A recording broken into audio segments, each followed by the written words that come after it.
देश विदेश के सभी जगह के टूर में अब जैन बंधुओं को नहीं आएगी कोई भी दिक्कत। नागफनी टूर्स एंड ट्रैवल्स लेकर आया है शुद्ध जैन भोजन और 4 स्टार आवास के साथ दुनिया के सबसे बेहतरीन टूर। 2025 के टूर की बुकिंग हो चुकी है प्रारंभ। आज ही संपर्क करके कराएं अपनी बुकिंग। संपर्क करें श्री महावीर जी, श्री भूपेंद्र जी, जैन।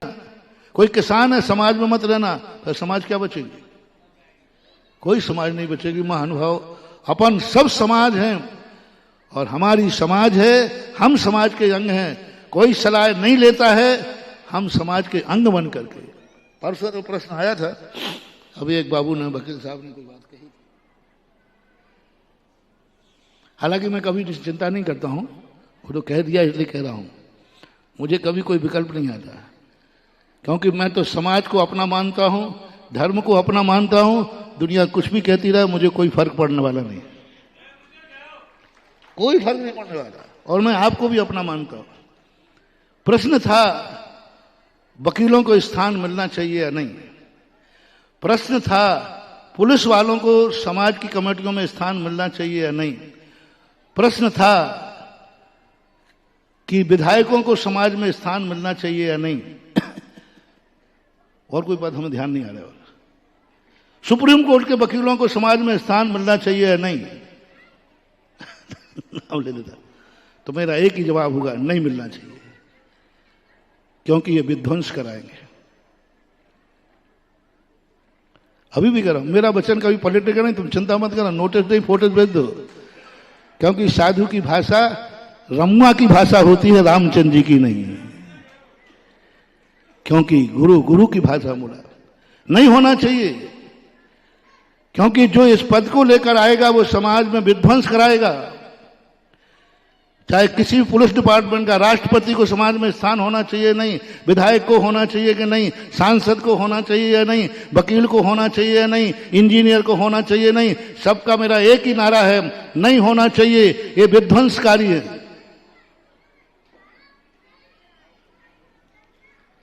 सन्नाटा छा गया ना, मैं अब आरसीएफ को मौका मिल गया, अब इतनी कट करके डाल रहे हैं।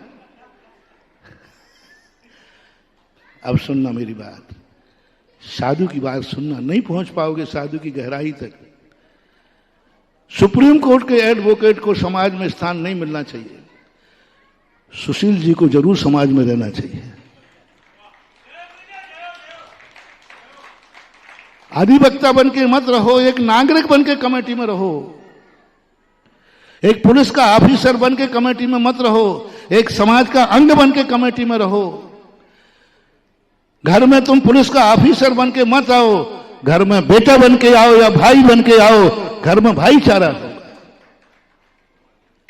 प्रश्न के अनुसार कई बार हमें जवाब देना पड़ते हैं।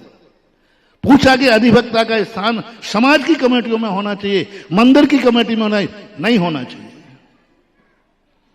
अब वही पूछेगा, महाराज जी यदि कोई अधिवक्ता नागरिक है तो, अरे नागरिक का तो मंदिर ही है, उसको तो अध्यक्ष होना चाहिए, पदाधिकारी होना चाहिए, सारा ट्रस्ट उसका है, सारा समाज उसका है। हम पराया बन करके, हम पदाधिकारी बन करके किसी हुकूमत चलाने के लिए संस्थाओं में ना आवे। संस्था हमारी है, संस्था हमारा, हम उसके अंग हैं और हम उस पर भक्त बन के मंदिर में आएंगे और भक्त बन करके जो हमारी कला है उस कला का हम दान करेंगे। हम हर अधिकारी को बहुत पुरुषों में देता हूं, जिसके पास यही पर चतुर्मास शुरू हुआ था, एक दिन ऐसे दान की प्रसंग चला कि क्या दान देना चाहिए। यानी कि जिसके पास जो है उसका भाग दान देना चाहिए। साधु के पास ज्ञान है, ज्ञान देना चाहिए।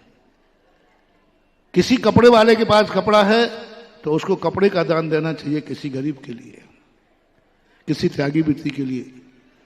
किसी के पास यदि लोहे की दुकान है तो जब मंदिर बने तो उसको लोहा 2 टुकड़े जरूर देवे, लेकिन दान में 2 टुकड़े जरूर देवे, एक भाग देवे, क्योंकि दुकान है और मंदिर को जरूरत है।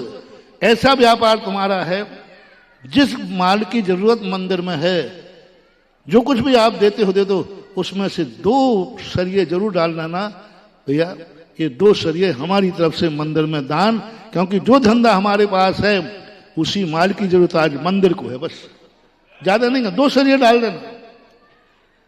यदि कोई आपके पास कोई किराने की दुकान है मंदिर की पूजन की सामग्री जा रही है, किसी ने 5 किलो चावल खरीदा, भाई 5 किलो तो ये है, जब मेरी दुकान से आपने लिखा है और मैं भी जैन हूं, 5 किलो तो दान में नहीं दे सकता हूं, लेकिन 100 ग्राम चावल मेरी तरफ से दान में देता हूं, अपनी तरफ से दे दीजिए।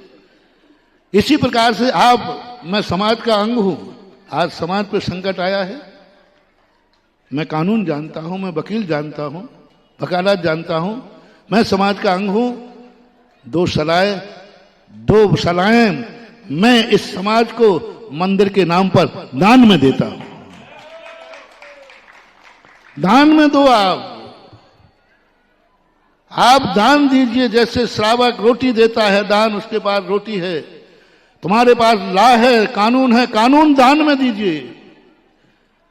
और दान देने वाला को हमारे जैन दर्शन का नियम है। मुनि महाराज आहार लेते हैं, देने वाला महाराज को खोजता है कि लेने वाला श्रावक को खोजता है, कौन किसको सम्मान दे रहा है। महाराज खुश हैं आपका दान लेकर कि आप दान देकर खुश हैं? सब जैनी बैठे हैं। महाराज खुश नहीं होते दान देकर के, दान देकर तो खुश होते हैं। इसी प्रकार समाज या मंदिर तुम्हारा दान सलाह लेकर खुश नहीं होगी। तुम्हें खुश होना है कि आज इस मंदिर में मैंने एक सलाह दी, एक दान दिया है, वो दान हो जाएगा, वो तुम्हें पुण्य का कारण बनेगा। दान लेने वाले को खुश नहीं होना है। तुम कल के दिन ये भी कह सकते हो महाराज को आहार की जरूरत पड़ती है तो आ जाते हैं हमारे घर में, और जब उनके कमरे में दर्शन करने जाते हैं तो बाहर निकाल दिए जाते हैं, महाराज पूछते नहीं है। हाँ, होता है। महाराज हमें कभी जानते भी नहीं, पूछते नहीं, और जब आहार की जरूरत पड़ी तो हमारे दरवाजे आ जाते हैं। जैन दर्शन की नीति है, लेने वाला खुश नहीं होगा। यदि लेने वाला खुश होता है, तुम्हारा दान भी माटी में मिल गया और वो साधु भी माटी में मिल गया। यदि आहार लेने के बाद मैं नाचूं, बहुत मजा आ गया आज आहार में, हमारी साधुता खत्म हुई। कौन नाचता है?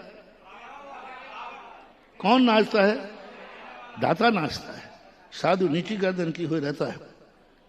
हरिवंश पुराण के अंदर यही विशेषता आई।